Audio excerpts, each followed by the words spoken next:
ಒಬ್ಬರು ಮಾತಾಡ್ತಾ ಇರುವಾಗ ನಾವು ಗಮನಿಸಿದ್ವಿ ಓಮನ್ ಮೇಲೆ ಭಾರತ ತಿನ್ಕಾಡ್ಬಿಡ್ತು, ಹಂಗಾಗಬಾರ್ದಾಗಿತ್ತು ಅಂತ ಹೇಳಿ. ರೂಪಾಲಿ ಅವರೇ, ನಿಮಗೇನು ಅನಿಸುತ್ತೆ? ಯಾಕೆಂತ ಹೇಳಿದರೆ ಇಂಡಿಯಾ ಒಂದು ಬಲಿಷ್ಠವಾದಂಥ ತಂಡ. ಸೊ ಅವತ್ತು ಓಮನ್ ಅನ್ನೋ ಒಂದು ಸಣ್ಣ ಈಗ ಉಟ್ಕೊಳ್ತಾ ಇರುವಂಥ ದೇಶ, ಅದು ಕ್ರಿಕೆಟ್ ಜಗತ್ತಲ್ಲಿ ಈಗ ಬರ್ತಾ ಇರುವಂಥ ದೇಶ, ಅದ್ರ ವಿರುದ್ಧ ಎಷ್ಟು ಒದ್ದಾಡ್ಬಿಟ್ರು.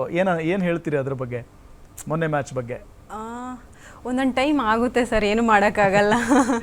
ಅಂದರೆ ನಮ್ಮದು ಟಫೆಸ್ಟ್ ಒಂದು ಬ್ಯಾಚ್ ಇದೆ, ತುಂಬ ಚೆನ್ನಾಗಿ ಆಡ್ತಾರೆ. ಬಟ್ ಒಂದೊಂದು ಟೈಮ್ ವಿರಾಟ್ ಕೊಹ್ಲಿ ಸರ್ ಒಂದೇ ರನ್ನಿಗೂ ಔಟ್ ಆಗ್ತಾರೆ. ಅದು ಡಿಫಿಕಲ್ಟ್, ಏನು ಮಾಡೋಕ್ಕಾಗಲ್ಲ. ಬಟ್ ಈ ಸತೆ ಈ ದಿನ ಅಂತೂ ಸೋಲೋ ಮಾತೇ ಇಲ್ಲ, ನಮ್ಮ ಇಂಡಿಯಾ ಗೆದ್ದೇ ಗೆಲ್ಲುತ್ತೆ. ವೈಷ್ಣವಿ ಅವರೇ, ಟೈಮ್ ಪಾಸ್ ಆಗ್ತಿದೆಯಾ? ಚೆನ್ನಾಗಿ ಆಗ್ತಾ ಇದೆ. ಯಾಕೆ ಕೇಳಿದೆ ಅಂತ ಅಂದ್ರೆ, ಟೈಮ್ ಪಾಸ್ ಮೂವಿಯಲ್ಲಿ ನೀವು ಇದ್ದೀರಾ, ನೀವು ಭಾಗಿಯಾಗಿದ್ದೀರಾ, ಸಾಹಿತ್ಯ ಬರ್ದಿದ್ದೀರಾ ಅಂತ ಕೇಳ್ಪಟ್ವಿ. ಹೇಳಿ, ಹೆಂಗಿದೆ ಎಕ್ಸ್ಪೀರಿಯನ್ಸ್? ಅಕ್ಟೋಬರ್ 17th ನಮ್ಮ ಟೈಮ್ ಪಾಸ್ ಮೂವಿ ರಿಲೀಸ್ ಆಗ್ತಾ ಇದೆ. ಅದರಲ್ಲಿ ನಾನು ಮೇನ್ ಟೆಕ್ನಿಷಿಯನ್ ಆಗಿ ವರ್ಕ್ ಮಾಡಿದ್ದೀನಿ, ಕೋ ಡೈರೆಕ್ಟರ್, ಕೊರಿಯೋಗ್ರಾಫರ್ ಹಾಗೆ ಲಿರಿಸಿಸ್ಟ್ ಆಗಿ ವರ್ಕ್ ಮಾಡಿದ್ದೀನಿ. ಆರ್ಟಿಸ್ಟ್ ಆಗಿ ಇಂಡಸ್ಟ್ರಿಗೆ ಬಂದಿದ್ದು, ಸೊ ಆರ್ಟಿಸ್ಟ್ ಇಂದ ಟ್ರಾನ್ಸ್ಫಾರ್ಮೇಶನ್ ಟೆಕ್ನಿಷಿಯನ್ ಆಗಿ. ಸೊ ತುಂಬಾ ಖುಷಿ ಇದೆ. ಹಾಡು ಬರ್ದಿದ್ದೀರಾ ಅಂತ ಕೇಳ್ಪಟ್ವಿ. 2 ಹಾಡು ಬರ್ತಿದ್ದೀನಿ. ಅದರಲ್ಲಿ ಒಂದು ಹಾಡು ಬಿಡುಗಡೆ ಆಗಿದೆ, ಜೀವದ ಗೆಳತಿ ಅಂತ. ಸೊ ಅದಕ್ಕೆ ಅತ್ಯುತ್ತಮ ಪ್ರತಿಕ್ರಿಯೆ ಸಿಗ್ತಾ ಇದೆ ಆಡಿಯನ್ಸ್ ಕಡೆಯಿಂದ.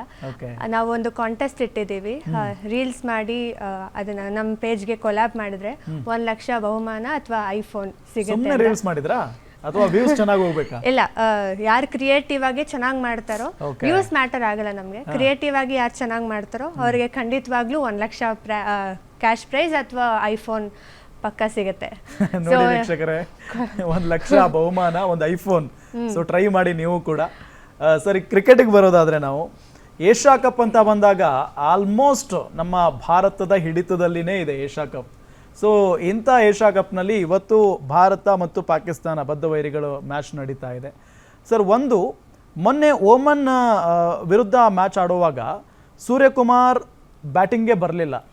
ಸೊ ಏನು ಮಾಡಕ್ಕೆ ಹೊರಟಿದ್ರಿ ನೀವು ಅಂತ ಹೇಳಿ ಒಂದಿಷ್ಟು ಚರ್ಚೆಗಳಾಗೋಕ್ಕೆ ಶುರು ಆಯಿತು. ಸರ್, ನೀವು ಅದನ್ನು ಹೆಂಗೆ ನೋಡ್ತಿದ್ರಿ ಅಂತ? ಏನಂತಂದರೆ, ಅವ್ರು ಏನು ಪ್ರಯತ್ನ ಮಾಡಿದ್ರು ಅಂದರೆ, ಅವರು ಎಕ್ಸ್ಪೆರಿಮೆಂಟ್ ಮಾಡೋಕ್ಕೆ ನೋಡಿದ್ರು. ಆ್ಯಂಡ್ ಸೂರ್ಯಕುಮಾರ್ ಅದು ಬೇಕೇ ಬೇಕು ಅಂದರೆ ಹೋಗೋಣ, ಎಲ್ಲರಿಗೂ ಒಂದು ಚಾನ್ಸ್ ಕೊಡೋಣ. ಆ್ಯಂಡ್ ಹೇಗೆ ಮಾಡ್ತಾರೆ ಇವರು. ಫಾರ್ ಎಕ್ಸಾಂಪಲ್, ಬ್ಯಾಟಿಂಗ್ ಆರ್ಡರ್ನು ಬದಲಾಯಿಸಿದ್ರು. ಇಂಡಿಯಾಗೊಂದು ಬಿಗ್ ಅಡ್ವಾಂಟೇಜ್ ಇದೆ, ಏನಂತಂದರೆ ಎಷ್ಟು ಬೇಕಾದ್ರೂ ಬದಲಾವಣೆ ಮಾಡಿ ಇನ್ನೂ ಗೆಲ್ತಾರೆ ಅವರು. ಆ ಒಂದು ಇದಿದೆ, ಆದ್ದರಿಂದ ಮಾಡೋಣ ಅಂತ ಅಂದ್ಕೊಂಡ್ರು. ಆದರೆ ಸೂರ್ಯಕುಮಾರ್ ಯಾದವ್ ಬರದೇ ಇರೋದು ಅಂತಹ ಒಳ್ಳೆ ದೊಡ್ಡ ಮೂವ್ ಅಲ್ಲ ಅಂತ ನನಗೆ ಅನಿಸ್ತು. ಬಿಕಾಸ್ ಅವ್ರು ಬಂದು, ಯಾಕೆಂದರೆ ಇವಾಗ ನೋಡಿ ಏನಾಗುತ್ತೆ ಅಂದರೆ, ಆ ಮ್ಯಾಚ್ದಲ್ಲ, ಎಲ್ಲ ಮ್ಯಾಚು ಒಂದು ಪರಿಣಾಮ ಇರುತ್ತೆ ನೆಕ್ಸ್ಟ್ ಮ್ಯಾಚ್. ಇವಾಗ ಒಮಾನ್ ಮೇಲೆ ಸುಮಾರಾಗಿ ಆಡಿದ್ದೀವಿ ಅನ್ನೋದು ಖಂಡಿತವಾಗ್ಲೂ ಅವ್ರಿಗಿರುತ್ತೆ. ಅವ್ರಿಗೆ ಎಷ್ಟೇ ಹೇಳ್ಕೊಬೋದು ಅವರು, ನಾವು ಡೋಂಟ್ ವರಿ ನಾವು ಆಡೋಣ ಸಖತ್ತಾಗಿ ಅನ್ಕೋಬೋದು. ಆದರೂ ಒಮಾನ್ ಮೇಲೆ ಹಿಂಗೆ ಆಯ್ತಲ್ಲ, 4 ವಿಕೆಟ್ ತೆಗೆದು